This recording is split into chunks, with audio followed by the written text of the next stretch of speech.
Hey, Michael. Au Canada. OK, il est vraiment prêt pour les Olympiques.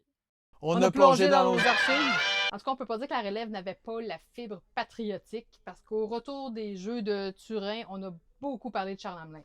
Tu vois, il y a un Charles Hamelin ici, Charles Hamelin là, puis même un tout petit Charles Hamelin dans la médaille. Et tout à coup que tu as oublié de quoi aller à Charles Hamelin pendant que tu tournais ta page, ben il est encore là dans sa médaille, puis à la prochaine page, puis devine quoi?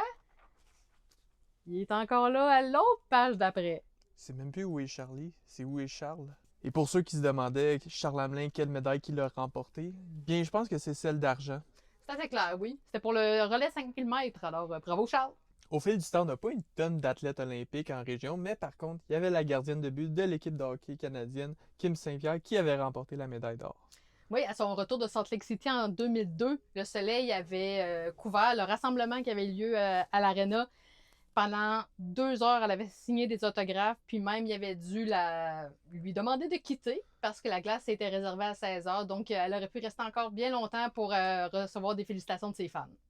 En 1994, il y a eu le skieur acrobatique de Valleyfield, Jean-Luc Brassard, qui avait remporté la médaille d'or aux Jeux olympiques de l'Île-à-Mer, et on se rappelle surtout de sa figure acrobatique, le Kozak, qui est comme l'équivalent d'une split, mais dans les airs. 4 ans plus tard, Jean-Luc Brassard a voulu répéter l'exploit de la médaille d'or à Nagano, mais son expérience a été vraiment plus négative.